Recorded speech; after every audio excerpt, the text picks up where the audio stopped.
Bonjour à tous, bienvenue sur ma chaîne, donc la chaîne du collectionneur 67. Aujourd'hui, je vais vous filmer une voiture exceptionnelle, une voiture unique au monde. Alors c'est une Porsche, si on peut encore l'appeler Porsche. Plus précisément, c'est une DeLaVilla VRS. Donc je vais commencer par vous faire le tour.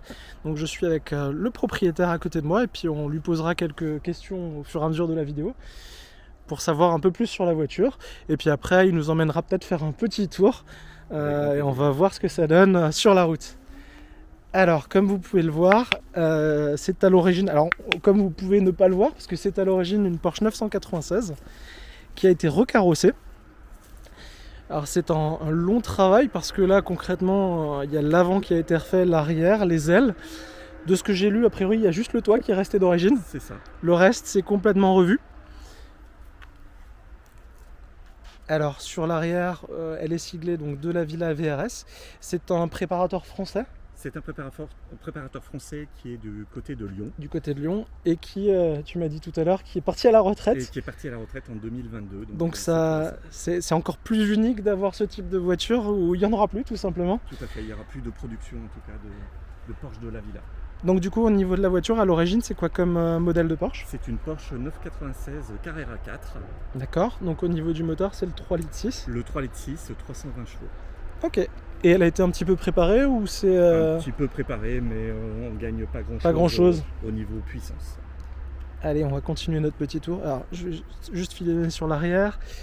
Donc là on a un Porsche La Villa Rose. Alors pourquoi La Villa Rose? Parce que le préparateur en fait avait aussi une partie vente de véhicules. Et D'accord. cette partie vente de véhicules se faisait par la Villa Rose, qui existe toujours d'ailleurs, puisque ça a été revendu. D'accord. Et Porsche La Villa Rose, du côté de Mions, qui est spécialiste Porsche. D'accord, ok. Allez, on continue notre petit tour. Donc comme dit sur l'arrière, les ailes c'est largement élargi par rapport à la version standard. Oui, elles ont été élargies, un peu comme la turbo. Les jantes, par contre c'est des jantes d'origine. Hein. C'est jantes origine Porsche, donc du coup GT3. GT3. 97 D'accord. GT3. Ok. Et donc on peut voir les élargisseurs qui sont assez énormes sur les... Qui sont énormes. C'est assez impressionnant. On voit bien l'étrier de frein qui est sur l'arrière. Et même l'étrier de frein a été repeint de la couleur de la carrosserie et badgé de la Villa, donc c'est jusqu'au bout. Alors même on voit le petit bouchon siglé Porsche. Oui. C'est un petit rajout, c'est... Non, ça a été... D'accord. Alors là, j'imagine les trois petits points sur le rétroviseur que c'est le clignotant. C'est le rappel des clignotants. D'accord, donc normalement il est sur le côté. Il est sur le côté, ça a été intégré. Ça a été changé et intégré. D'accord. D'accord. Alors là, on peut voir l'avant. Donc la voiture, on l'a mis à l'ombre. Alors la peinture, c'est quoi comme... c'est une couleur... C'est du blanc nacré, c'est ça? C'est un blanc nacré, donc ivoire. Ah, c'est vraiment magnifique. Et donc on peut voir l'avant. Donc l'avant, c'est un avant de... Enfin la base, c'est du 997. 997 Mais le pare-choc a été... Pour les feux, ouais, tout à fait. Donc ça, c'est bien par rapport à la 996. Au moins, on passe un cap et on est sur la version d'après. Les ailes avant ont été aussi élargies. Retravaillé, ouais. Ouais, ça se voit. De toute façon... sur le profil, c'est assez impressionnant. Et du coup, au niveau badge, il n'y a plus rien qui est siglé Porsche. Tout est... Oui, tout est siglé de la Villa en fait. Alors, je me rapproche. Ah, on va aller voir le capot avant. Il y a un petit peu de place quand même. Ah oui, d'accord. Ok, donc devant, on a quand même un peu de place pour partir en petit week-end, on va dire. Alors c'est petit le coffre, c'est petit. effectivement, puisque c'est un petit bagage cabine. Un petit bagage cabine, puisque dessous a été conservé en fait toute la partie roue de secours. Voilà. D'accord, ok. Ah oui, donc on a une roue, c'est du run flat. Non, ça se gonfle et du coup ça prend un peu à gonfler, tout simplement. Donc on peut rouler à 80. Et... C'est ça. Voilà, ça dépanne au cas où. Mais et quoique ça se monte encore avec les élargisseurs ou... Ça doit se monter en théorie. En théorie. Je parce que moi j'avais. Testé, mais voilà. Ok, parce que dans les précédentes voitures que j'avais une Jaguar XKR et j'avais des petits élargisseurs qui faisaient. C'était pas grand chose, hein, c'était du 20 mm. Mais du coup, c'était impossible de monter sur la roue arrière la roue de secours. D'accord. Donc. Mais je pense que le jour où j'aurai besoin. Faut un plateau pour. c'est ça, exactement. Alors au niveau de l'aileron arrière, on voit qu'il y a des entrées d'air. Oui. Donc c'est actif, hein, c'est Tout pas à de la déco là. Hein. Non, non, c'est pas de la déco, c'est vraiment l'admission d'air pour le moteur. Donc en fait il y en a deux des deux côtés, ça a deux la même côtés. fonction des deux côtés Les ou deux c'est- côtés ont la même fonction. Hein. D'accord. Donc c'est vraiment l'admission d'air côté moteur. Tout ce qui est grille sur les côtés, C'est pour le refroidissement des freins. D'accord. Que l'on a aussi bien sur l'avant que sur l'arrière. Ah, donc en plus on en a deux, on en a une en haut et une en bas. Tout à fait. Au niveau des roues on est en quoi, sur du 19 c'est ça? Ouais, du 295 30 19, ok. Et sur l'avant c'est aussi du 19 pareil, un peu moins large sûrement. Un peu moins large. Ok. Elle est magnifique. Est-ce qu'au niveau de l'arrière on peut ouvrir le... Ça s'ouvre le capot moteur arrière? Alors on passe sur le moteur. Donc sur les Porsche on voit pas grand chose sur la partie moteur. Oui, effectivement. Et donc en tout cas c'est le 3,6 litres de 320 chevaux avec une toute petite préparation. Ouais, c'est super propre, hein, même la partie moteur. Même au niveau Après on voit pas plus loin, mais... La caisse a été repeinte entièrement puisque à l'origine elle est gris arctique. Ouais. Et on ne voit plus du tout de gris, que ce soit dans le compartiment moteur, compartiment avant. Vraiment tout a été fait. Tout a été fait. Au niveau de l'échappement, ça donne quoi? Parce que là, c'est un échappement spécial qui a été quand même bien travaillé. Je pense qu'au niveau du son, ça doit... Il y a un joli Ça chante. son. Ça chante. Ça chante. Effectivement. Et je vais le mettre en route, comme ça vous aurez le bruit.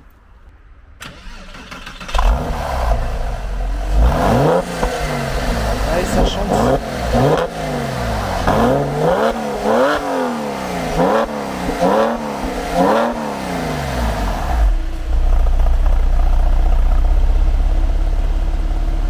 Le son est vraiment impressionnant, comme vous pouvez le constater. Et on va donc passer à la présentation intérieure de la voiture. Donc pareil, au niveau de l'intérieur, qu'est-ce qui a été refait? C'est d'origine ou... Non, pas du tout. Pas du tout. La sellerie a été refaite par l'ajout du biton. D'accord. Donc un magnifique biton blanc cassé, blanc cassé noir. Cassé, en fait, pour essayer de coller un petit peu à la couleur ivoire de la carrosserie. Et ça a l'air neuf, c'est ça qui est impressionnant. Les sièges sont d'origine, les sièges n'ont jamais été... Donc c'est des sièges d'origine, mais par contre... ouais, ok. Les tapis ont été siglés de la Villa. En fait, tout est siglé de la Villa. Tout est siglé, effectivement, tout comme l'arrière des sièges. Ah oui, d'accord, il y a un badge à l'arrière, super. Ouais, c'est vraiment une préparation complète, intérieur-extérieur, c'est assez impressionnant. Les seuils de porte, pareil, de la Villa VRS. Et sur la partie conducteur, bien sûr, ça a été modifié. Hein. On va passer à la partie conducteur, du coup.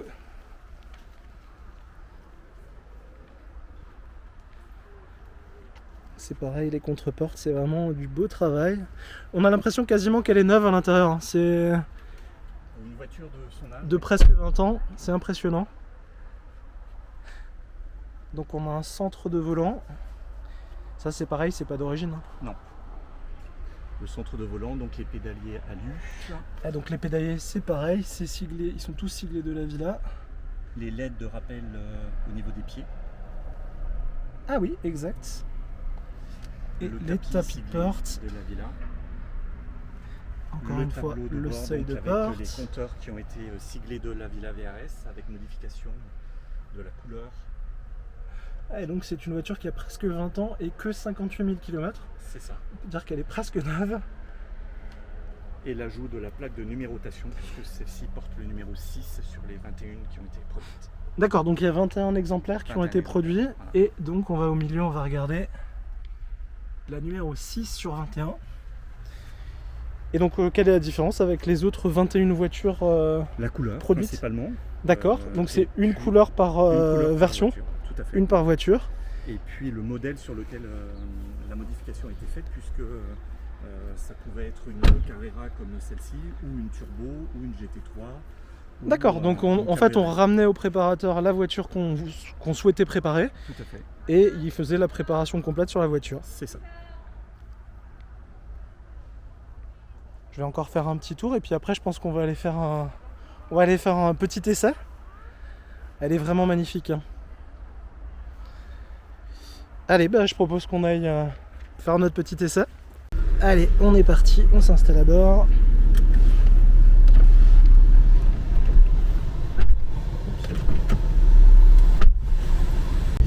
Et on est parti. J'en profite, je vous filme un petit peu le compteur en action. À niveau sonorité, c'est absolument génial.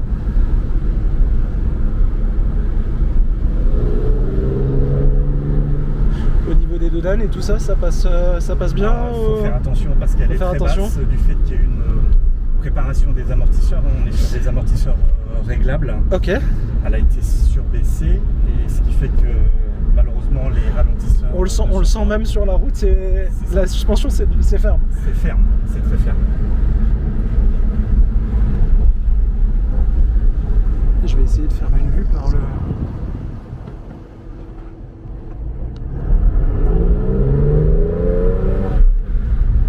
En termes de sonorité, ça chante vraiment super bien. Elle a vraiment un très très bon son.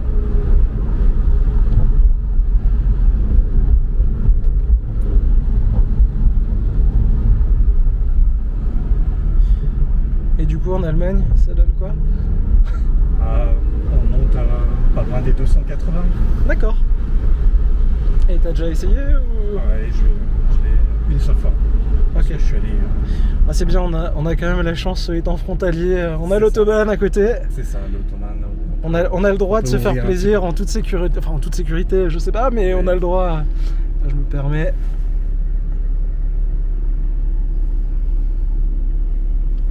Et dans les options intérieures, il y a des choses qui ont été rajoutées en plus ou par rapport à la config de base? Non, il n'y a pas d'option supplémentaire. Bah, le GPS, comme ouais, le classique, ouais. C'est chauffant. De toute façon, c'était déjà bien.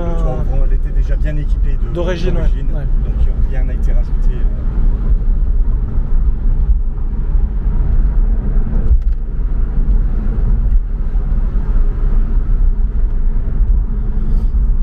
Comme il s'agit en termes de moteur, comme c'est le 3,4 litres, il y avait le sujet d'IMS à l'époque. Oui, c'était. Enfin, il y avait la fiabilisation, qui était. Donc elle a été faite. Elle a été faite. Enfin, donc on est tranquille au niveau moteur. Il n'y a pas de souci.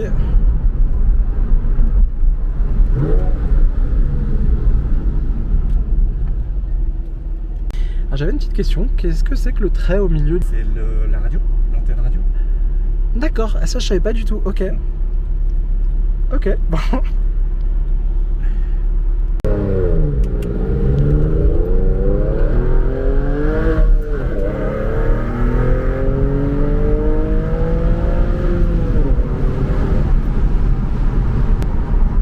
Ça marche très très fort.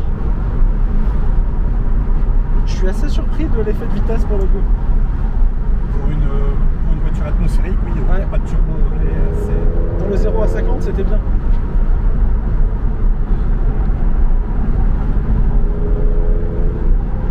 Elle monte très vite dans les tours quand même. Elle monte très vite dans les tours.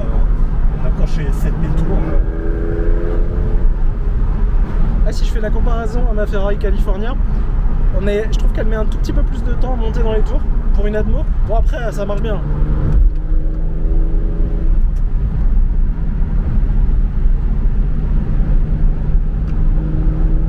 Ça tient super bien la route aussi. Hein. Dans les virages, elle vire à plein, quasiment. Ouais, on le sent, ouais, c'est vraiment stable. Hein.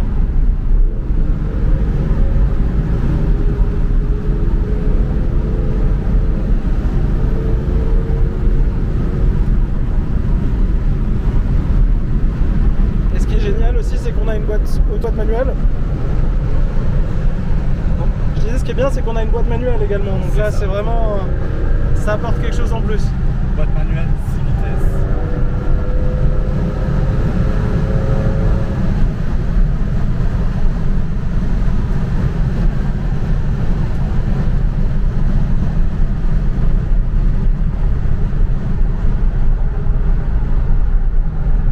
L'insertion sur autoroute, un vrai plaisir.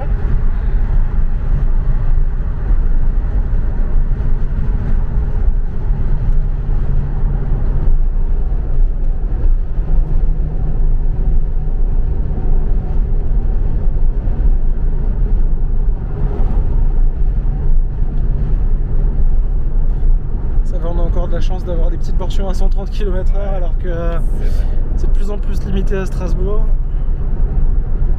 avec 70 pour passer Strasbourg, c'est assez incroyable.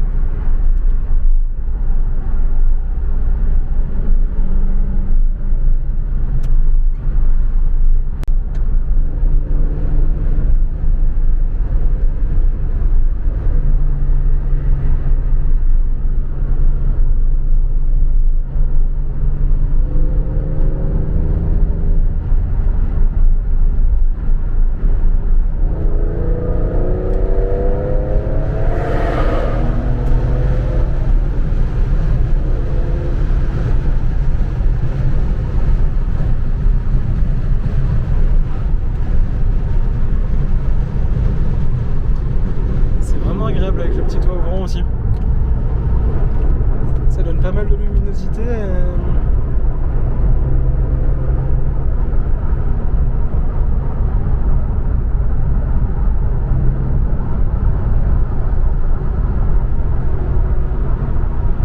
En termes de Porsche, c'est ta première Porsche ou Non, c'est ma deuxième. D'accord. Et la deuxième, t'avais quoi comme autre? Une 997 Carrera. D'accord. On a les gens à côté qui sont contents, ça donne le sourire. Ouais.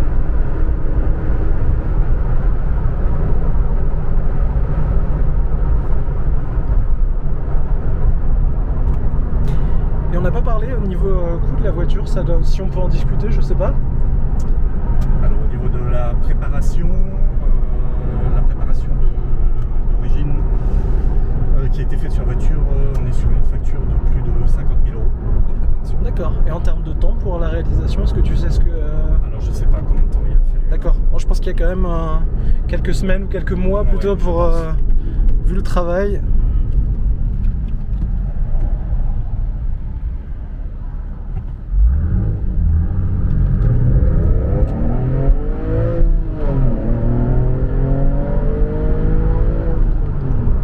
C'est vraiment impressionnant là pour le coup.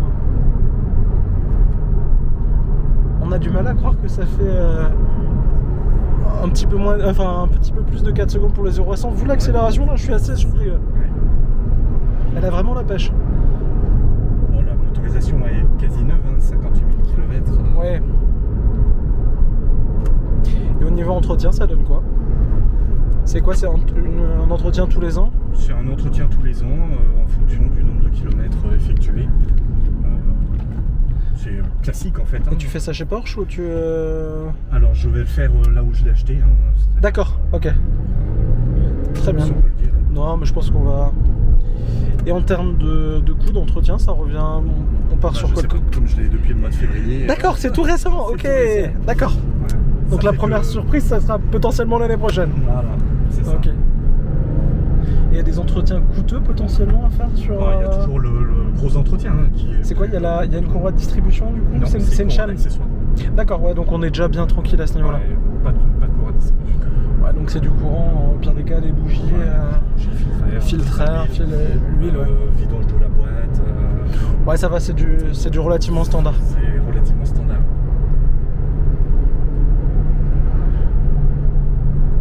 Et on est... Sport, donc c'est plus un filtre à nettoyer. Oui, d'accord, ouais, un petit coup de soufflette dedans et c'est reparti pour un tour.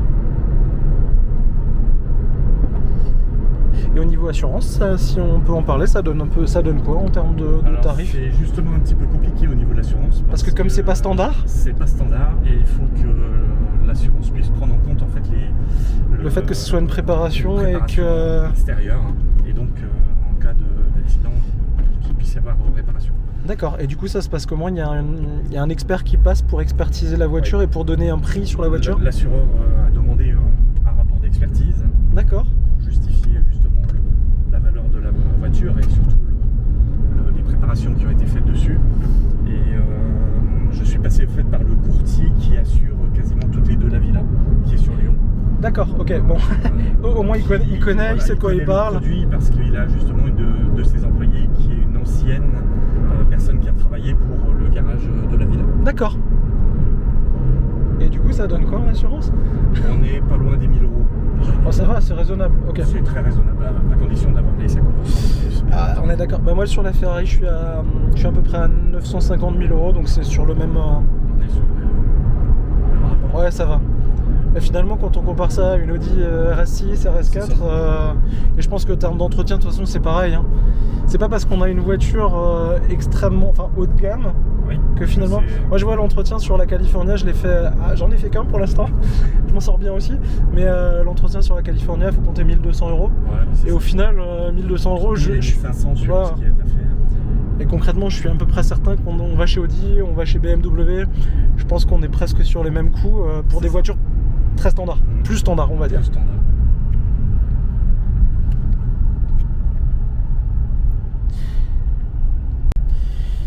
Et du coup, on est en train de se garer et on va faire un dernier petit tour extérieur de la voiture avant de finaliser tout ça. En tout cas, super essai. Ça marche bien, c'est agréable. C'est un petit peu tape-cul quand même. Mais dur au niveau de la ça fait partie de toute façon avec ce genre de voiture. Allez, on repart pour un dernier petit tour.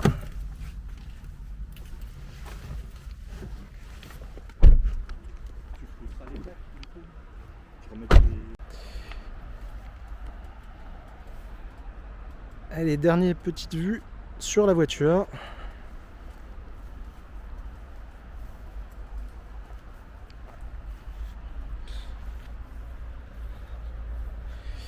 En tout cas, merci beaucoup pour cette balade, cet essai et toutes ces explications sur la voiture. Merci à toi. Vraiment impressionnant, et puis vous allez pouvoir retrouver ça sur ma chaîne.